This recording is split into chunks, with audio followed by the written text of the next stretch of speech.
Assalamualaikum warahmatullahi wabarakatuh. Perkenalkan, nama saya Aldo Pratama dengan NPM 2217051144.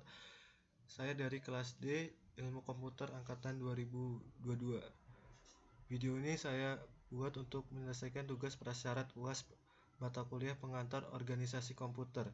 Dosen pengampu Bapak Febi Eka Febriansah MT. Di sini terdapat dua soal, yaitu menjelaskan menu text editor, bagaimana proses input dapat ditampilkan di layar, lalu menjelaskan operasi aritmatika. Kita akan langsung ke logisimnya.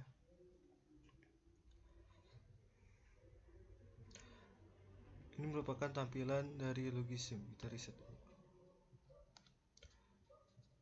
Tampilan awal dari logisim CPU 8 bit. Jadi yang pertama di sini ada tombol reset untuk mereset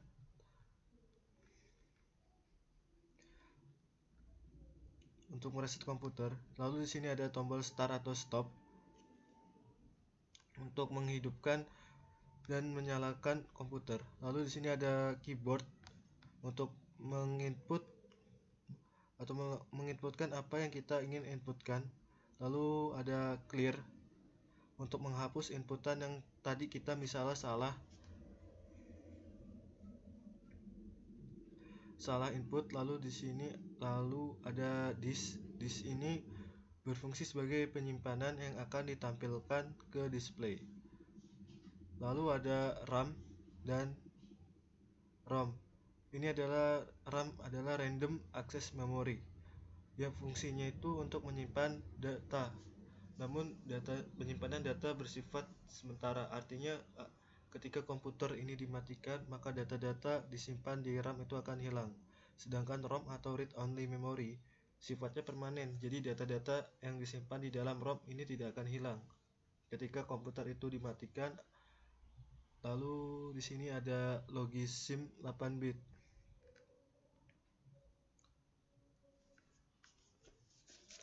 Di logisim 8 bit itu sendiri terdiri dari 3 bagian. Yang pertama itu ada control unit yang bertugas untuk mengontrol segala apapun dalam proses. Lalu ada ALU bertugas untuk membentuk fungsi-fungsi pengolahan data pada komputer. ALU ini terdiri dari 2 bagian, yaitu unit aritmatika dan unit logika boolean. Nah, kita akan menginputkan huruf sehingga dia masuk ke unit logika boolean. Nah, setelah dari unit logika boolean, proses akan dilanjutkan ke register, di mana merupakan tempat penyimpanan prosesor. Nah, seperti itu. Selanjutnya ini untuk implementasinya, contohnya kita melakukan input, lalu inputan akan dilanjutkan ke kontrol unit. Dari kontrol unit akan diolah dan dilanjutkan ke ROM atau RAM, lalu dikembalikan lagi ke kontrol unit, lalu akan ditampilkan di output.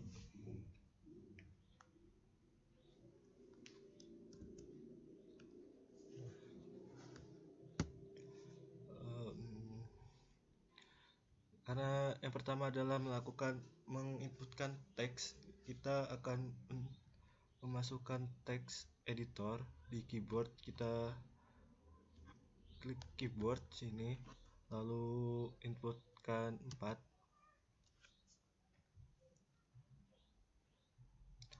Nah, ini merupakan tampilan dari teks editor.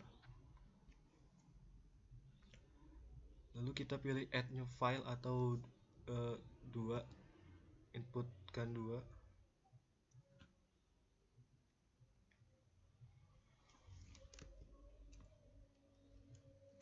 Nah, setelah sudah seperti ini, saya akan memasukkan nama saya di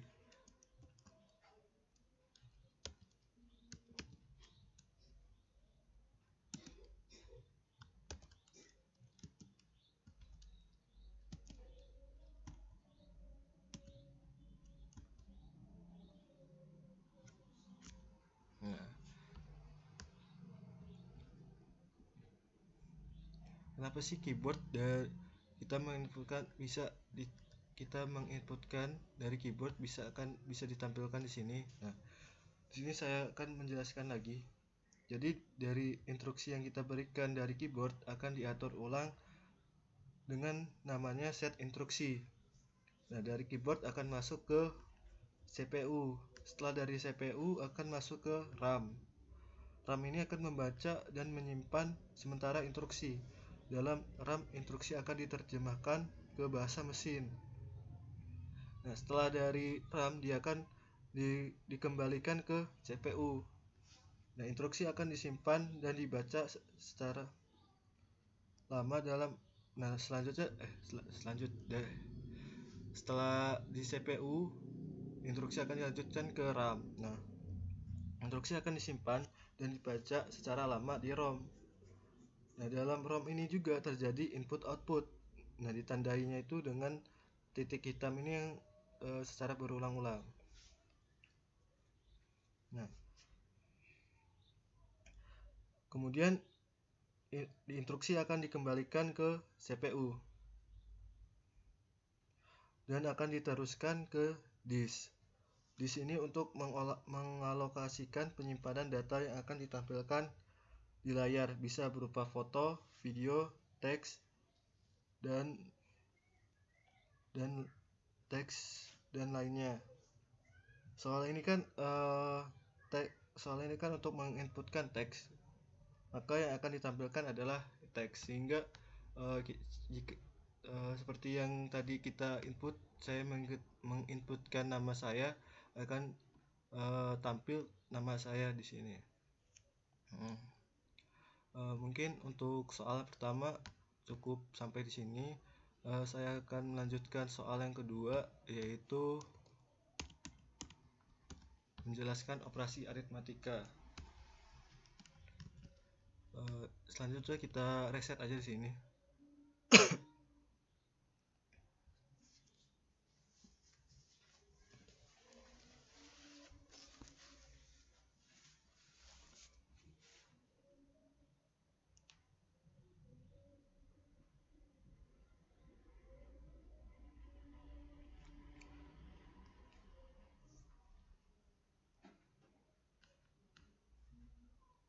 Nah, karena kita akan menginputkan operasi aritmatika, maka kita akan memilih ALU tester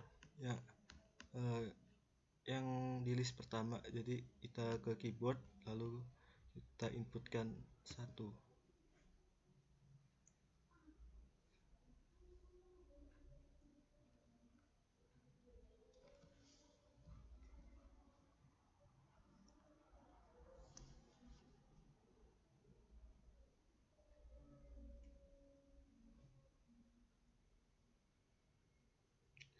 Nah, di ALU ini terdapat implementasi operasinya. Yang pertama itu ada operasi AND, operasi OR, operasi SOR, operasi NOR, operasi ADD, dan operasi SUB. Nah, di sini inputan akan dibagi menjadi A dan B. Nah, contohnya saya akan menginputkan 1, 1, 4, 4.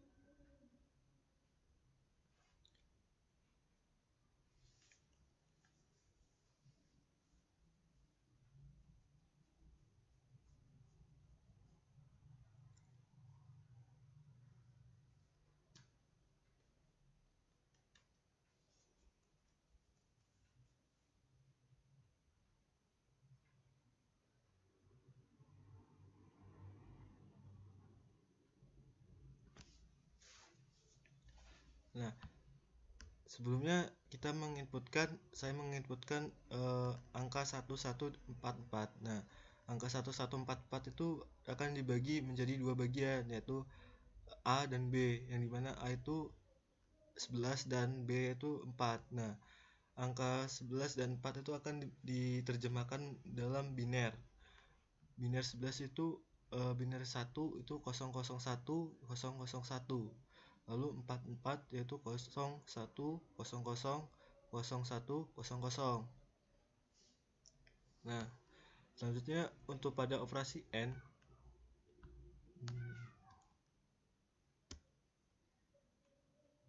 seperti ini ya. Untuk mencari binernya, contohnya tuh kita bagi 2, 1, 11. 11 itu kita bagi 2 jadi 1, 1.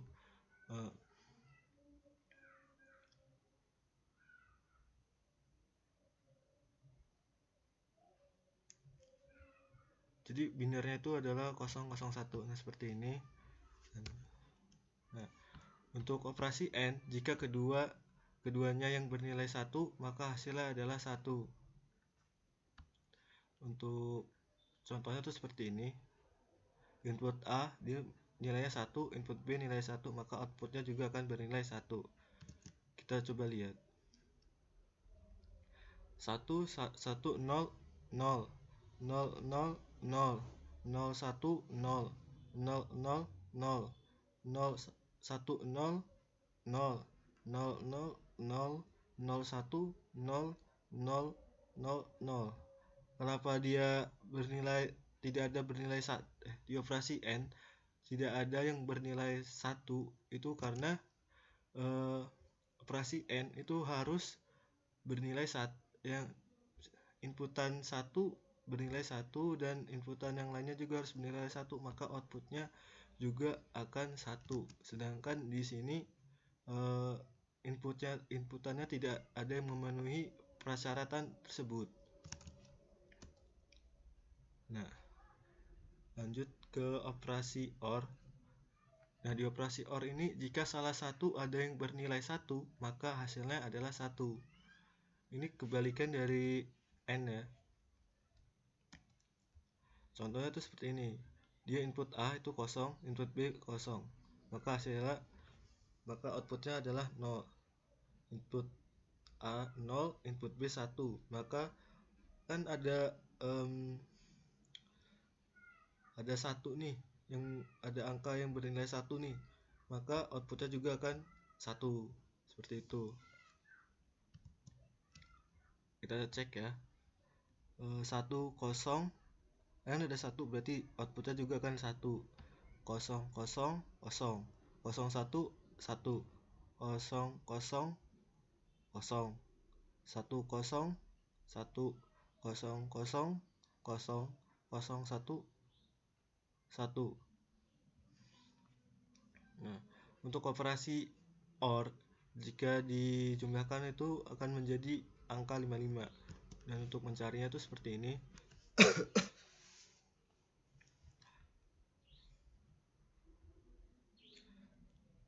Angka 55 itu kita bagi 2. Contohnya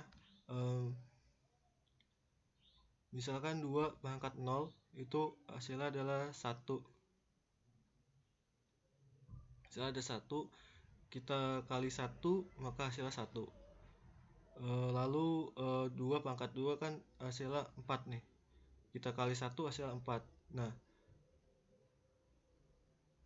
dengan yang seperti ini kan udah bernilai 5 nih. Jadi yang lainnya itu di output itu tuh diberi nilai itu 0. Yang lainnya tuh akan bernilai 0.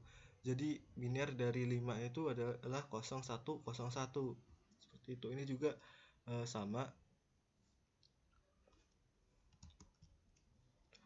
Selanjutnya untuk SOR.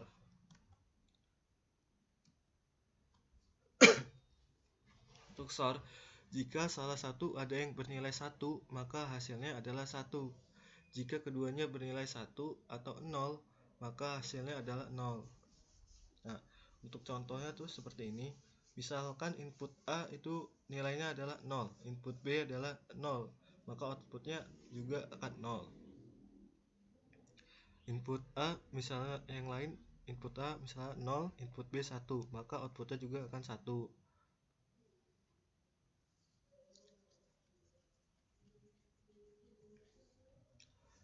Nah, namun jika input A 1, input B 1, maka outputnya akan menghasilkan nilai 0.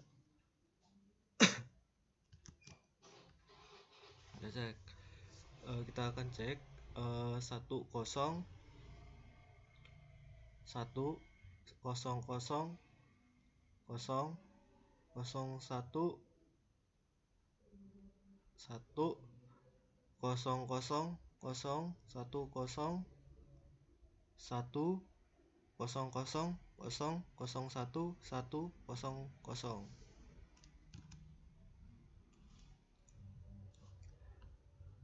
Benar ya. Nah, untuk mencari binernya juga sama, memeriksa binernya.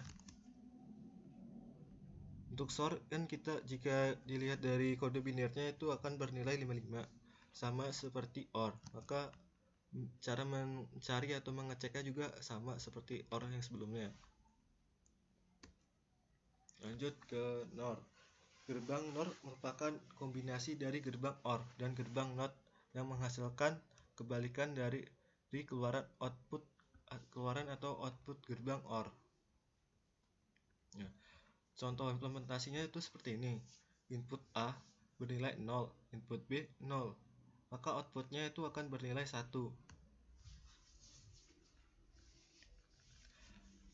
Namun yang lainnya itu akan bernilai 0. Gitu.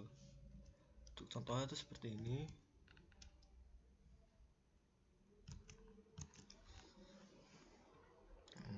Kita akan coba mengeceknya. 1 0 0 0 0 1, benar ya.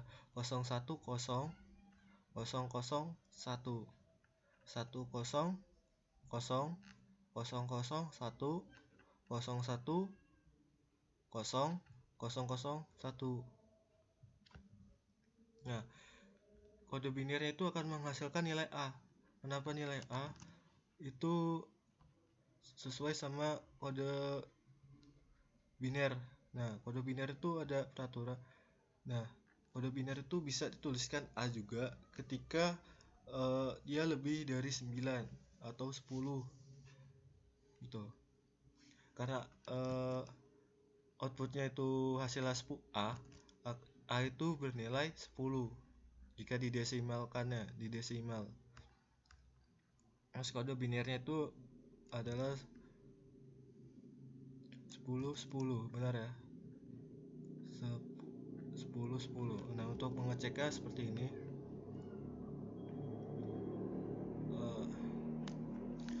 Kita bisa pertama kita bisa mengecek 2 pangkat 0 itu hasilnya 0 kali 0 0.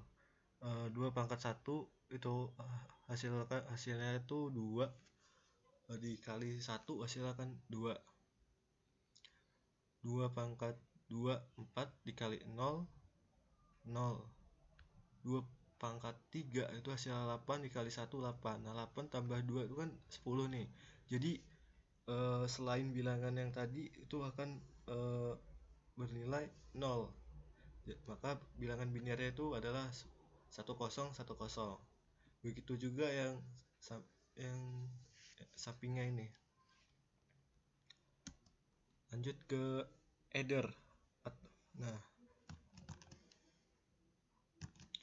aturan penjumlahannya itu seperti ini. Nah, di sini sudah saya screenshot untuk A dan B-nya biar lebih mudah. Nah, misal ini kan 1 ditambah 0, maka hasilnya adalah 1 carry 0. Lalu 0 tambah 0 hasilnya 0 carry 0. 0 tambah 1 hasilnya 1 carry 0. 0 tambah 0 tambah 0 hasilnya 0 carry 0. Nah, 1 tambah 0 hasilnya 1 carry 0. 0 tambah 0 0 carry 0. 0 tambah 1 1 carry 0. 0 tambah 0 hasilnya 0.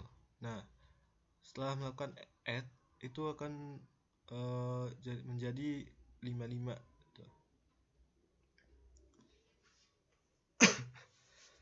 Nah, untuk cara mencari binernya itu seperti ini, sama seperti sebelumnya. Lalu sub. Nah, di sini juga sudah saya screenshot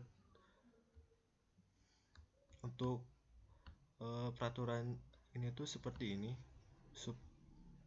Nah, 1 dikurang 0, maka hasilnya adalah 1 boro 0. 0 dikurang 0 sama dengan 0 boro 0. 0 dikurang 1 hasilnya 1 boro 1.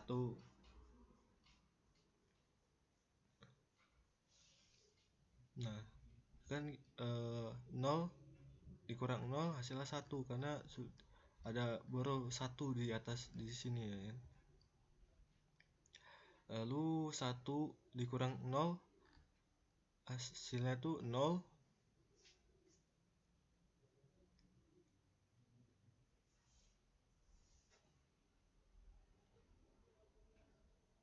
0 kurang 0 itu hasilnya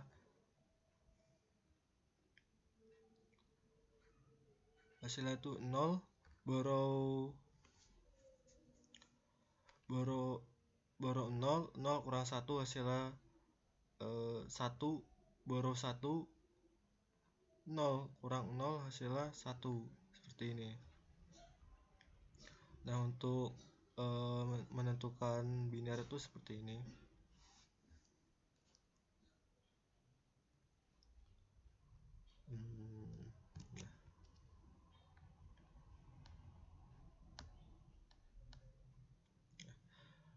Mungkin sekian yang bisa saya sampaikan, kurang lebihnya saya mohon maaf. Saya akhiri. Wassalamualaikum warahmatullahi wabarakatuh.